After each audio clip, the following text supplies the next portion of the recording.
Spoštovane gledalke in gledalci, prav lepo pozdravljeni v oddaji s farmacevtom za zdravje. Danes v studiu prav lepo pozdravljam Bojana Madjarja, magistra farmacije iz Pomurskih lekarn. Dober dan in dobrodošli pri nas. Dober dan. V Pomurskih lekarnah ste nekako tik pred začetkom izvajanja aktivnosti projekta, ki ste ga poimenovali Opolnomočenje starejših pacientov za pravilno uporabo zdravil. Nam lahko pojasnite, za kakšen projekt točno gre?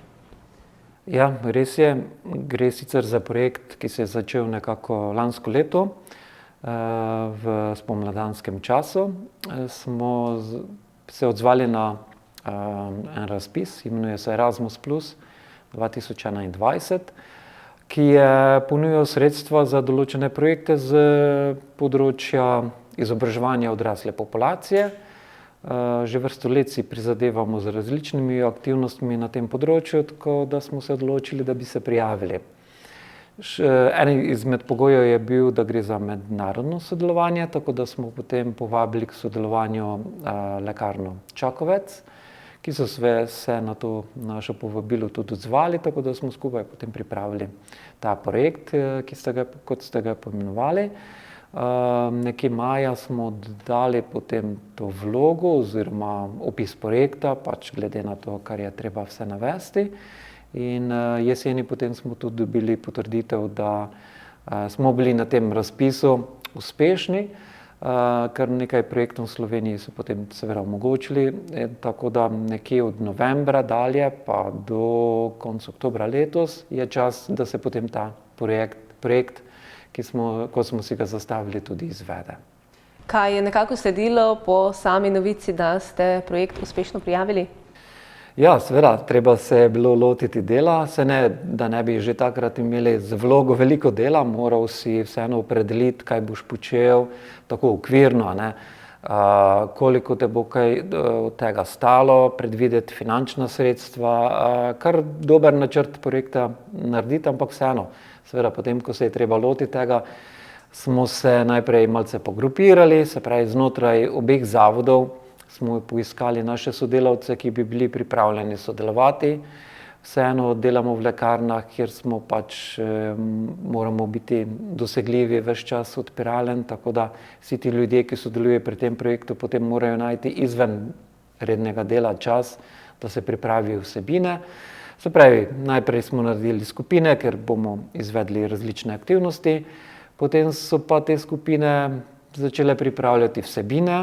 Mi smo sicer opredelili, o čem na splošno bo tekla beseda, kaj bomo delali, ampak zdaj direktno vsebine konkretno smo morali pripraviti. Tu smo zelo dali velik poudarek sodelovanju med slovensko in pa hrvaško stranjo, tako da skušamo res pripraviti projekt, ki bo zelo dober, tudi kar se tiče vsebinskega značaja. Tako da čez zimo smo predvsem delali na tem. In kakšna je sama vsebina projekta, katere aktivnosti ste si zamislili v okviru tega? Ja, zamislili smo si različne aktivnosti. Pričeli bomo z predavanji, čemur bodo potem sledile delavnice. Te bodo iz 4 različnih tematskih sklopov. Na koncu bo še vsak izmed udeležencev projekta, ki se bo nam priključil, imel možnost tega osebnega posveta z farmacevtom glede pravilne uporabe zdravil. Na slovenski strani bodo to izvajali magistri farmacije, ki imajo kompetenco za storitev pregled uporabe zdravil.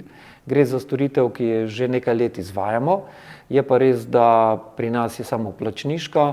No, kar se tiče tega projekta, bo pa za udeležence vse, tudi ta osebni posvet z farmacevtom brezplačen. V katerih krajih načrtujete te aktivnosti? Ja, aktivnosti se bodo izvajale na območju Pomurja in Medžimurske županije. Nekako smo se odločili na obeh straneh meje, da bomo izvedli aktivnosti v 5 večjih krajih, kjer imamo naše enote. Tako da za Pomurje smo se odločili seveda za Mursko Soboto, za Beltince, Lendavo, Ljutomer in Gornjo Radgano. Covid je v teh mesecih marsikomu prekrižal načrte, verjetno tudi vam pri samem izvajanju projekta. Ja, nam je kar sivil lase. Še zdaj nismo 100% sigurni, ampak nekako upamo, da bo končno čas, da se lahko tudi varno družimo. Prvi plan je bil, da bi pričeli s temi aktivnostmi, se pravi s predavanji, že tam konec januarja, v začetku februarja, kar nam je dosti hitro postalo jasno, da to ne bo šlo. Tudi nismo želeli iti res glavo skozi zid. Pol smo se nekako po zimi oziroma tam novembra, decembra odločili, da bi poskusili mogoče marca, pa je potem januarja tudi kazalo, da marec še ne bi bila najbolj optimalna izbira. Nenazadnje tu se bodo družili predvsem starejši in tudi več ljudi bo na kupu, tako da zdaj smo se odločili za april. Nekako kaže trenutna situacija, da bi to bila lahko realna možnost. V vsakem od prej naštetih krajev bodo prve aktivnosti predstavljale predavanja, kot ste omenili.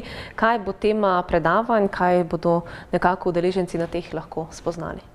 Ja, tako je. V vsakem od teh krajev bosta po 2 predavanji.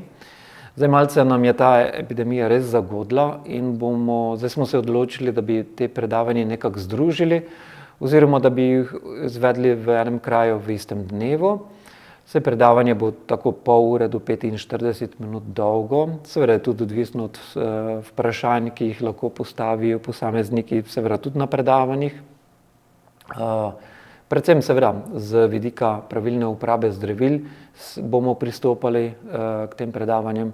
Bomo pa na začetku tudi malce pojasnili pa predstavili sam projekt, predvsem same delavnice, ker zamislili smo si, da vsi ljudje, ki pridejo na predavanje, bodo potem pač lahko prišli na katero izmed delavnic. Ni nujno, da grejo na vse, lahko grejo samo na eno, mogoče na 2. Predvsem tisto, kar jih najbolj zanima, ker bodo delavnice tudi posvečene različnim boleznim, pa vseh tudi nas zanimajo vse te bolezni oziroma nimajo teh težav. Tako da tudi to nameravamo malce podrobneje pojasniti, drugače pa ja. Predvsem poskušamo odgovoriti na ta vprašanja, kdaj jemati zdravila, je pomembno, je to zjutraj, zvečer, zakaj je to pomembno, kako vpliva hrana, pri enih zdravilih zelo, ali pa recimo tudi pijača, s čim poplaknemo tablete. Veliko ljudi se srečuje s ponudbo raznih izdelkov tudi na spletu, tudi starejša populacija dejansko ni temu imuna. Zadnje čase vidimo, da nas veliko o tem poprašujejo, zato se bomo tudi tega dotaknili. Malce pojasnili razliko zdravilo, prehransko dopolnilo, zdravilne rastline.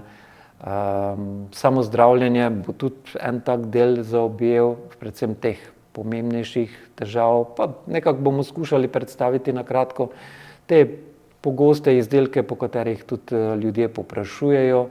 Malce, da res damo tisti strokovni del, pojasnilo, kaj sploh od njih lahko pričakujemo. Tako da verjamemo, da za marsikoga se znajdejo zanimive informacije, na katere bo lahko slišal. Velikokrat nas ljudje tudi v lekarnah o čem tem sprašujejo, pa veste, v lekarnah je tako, da ponavadi ni do časa, da bi se temu posvetil.